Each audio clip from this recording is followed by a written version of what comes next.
When you're looking for help getting your toddler to go to sleep, you want answers immediately. Like you want to know what you need to do right now, tonight, to help make things better.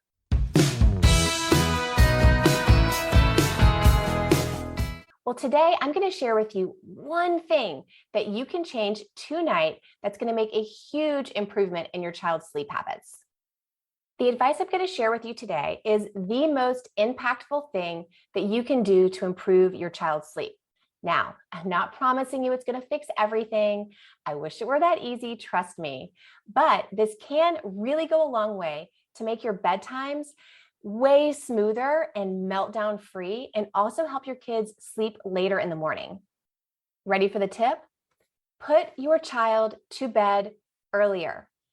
Kids are going to bed too late. It is a chronic issue.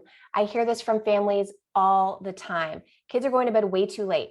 And it happens for a few reasons. I think, we feel like they're getting older, and so they can tolerate a later bedtime.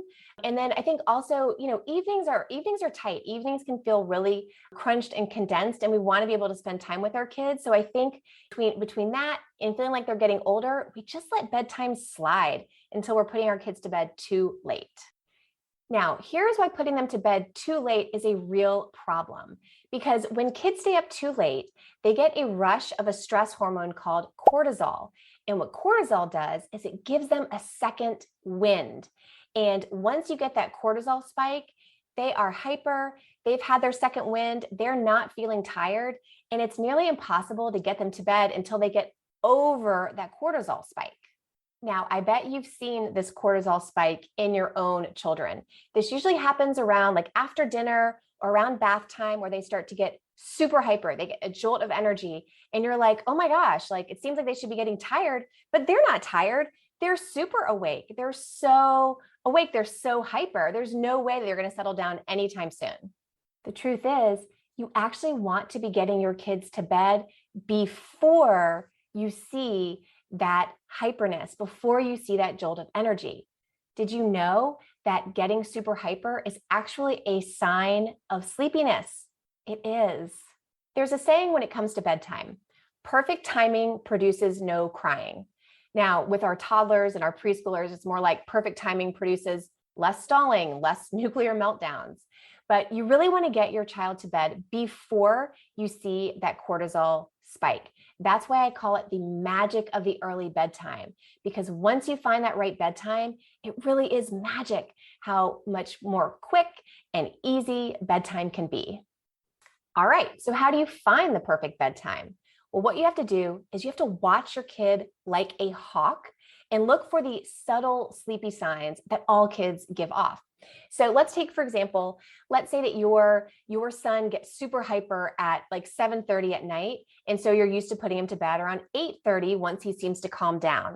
So what you actually want to start doing is you need to find the right time before 7:30 where he's actually tired and primed for sleep. So you get him to bed before he gets that 7:30 cortisol spike. So here's what you need to do. You're going to watch him, and you're going to start watching around 6:30 and see if he gives off any subtle signs of sleepiness. So a subtle sign could be maybe he's just less interested in playing. Maybe he's less talkative. Maybe he starts to kind of hold his head and his hands a little bit, maybe at the dinner table, or his body gets heavy where he's kind of like laying on the couch and he just seems a little bit lazy. Any of those are signs that he's starting to feel a little bit of tiredness. And so again, you're going to look for that before that 7:30 spike of energy. So look for those subtle signs. That's a clue that that is actually when his bedtime should be. And these signs can be subtle, so you do have to watch for them. But now that you know what to look for and you know what time to look for them, I think you'll start to see some. So the general rule for kids between about 2 and 6 years old is going to bed somewhere between 6:30 and 7:45 at night. Depending on, if they're still napping and depending on how well they're sleeping through the night, those factors go into determining the best bedtime, but that's what you're looking for, somewhere in that time range. All kids of this age should be asleep by 8 p.m. That is your goal, asleep by 8 p.m.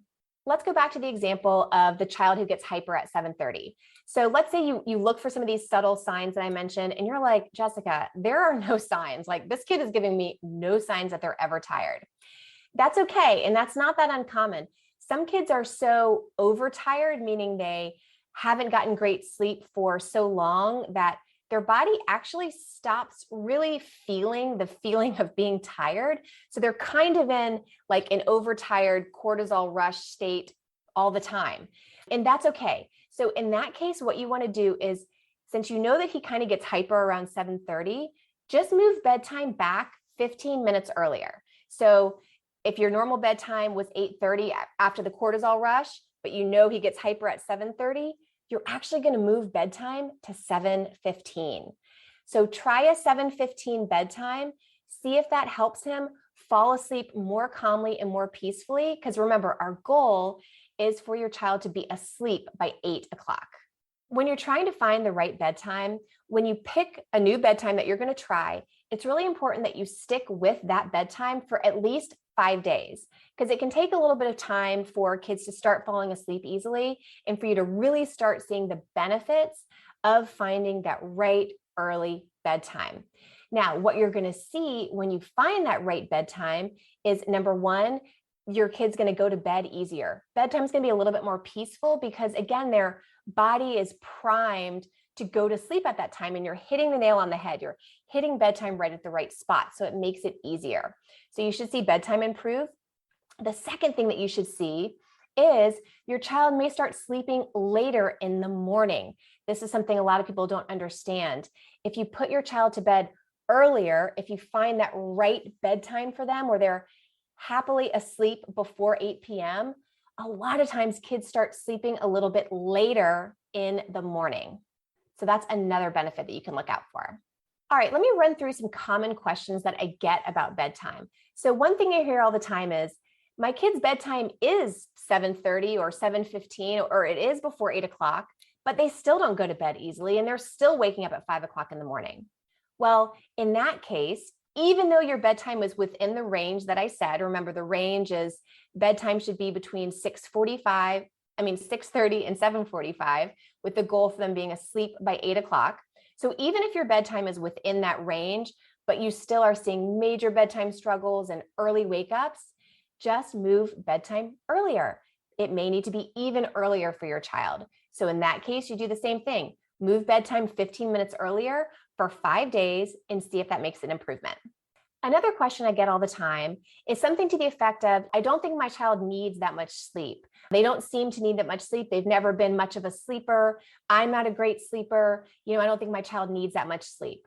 Well, the truth is, our toddlers and preschoolers need to be getting between 10 and 12 hours of sleep every single night. And that's consistent sleep, meaning they're sleeping through the night. There's no wake ups. You're not seeing or hearing from them for 10 to 12 hours overnight. That is the ideal amount of sleep that kids this age need. And it's really uncommon that kids need less than that. Only about 2% of the population kind of falls outside of the normal range of sleep needs. So if your child isn't sleeping that much or never has slept that much, it's most likely has to do more with their sleep habits than their real biological sleep needs. Now, the last thing I want to mention is, how do you know if you already have a good bedtime? How do you know once you've hit that bedtime right on the mark and you've got a great bedtime? There's two things to look out for. Number one, does your child fall asleep easily within about 10 or 15 minutes of bedtime? That should really be all it takes for kids to fall asleep if you've got the bedtime correct. The second thing to look out for is, does your child sleep until at least 6 o'clock in the morning? Remember, I told you, bedtime, an early bedtime leads to kids sleeping later in the morning. A lot of times I hear from families whose kids fall asleep at 8:30 or 9, and then they wake up at 5 in the morning. That's a very, very, very common scenario. It's all tied to the bedtime. It's too late. Once you get your kids to bed in the right range, they start sleeping later. So that's another way to know if you have a great bedtime, is if your child is sleeping until at least 6 o'clock in the morning. If you can't say yes to those two things most nights of the week, then you need to put my advice about the magic of the early bedtime to work for you. Don't forget to subscribe to my channel so you get notified every time I release a new tip. Have a great day.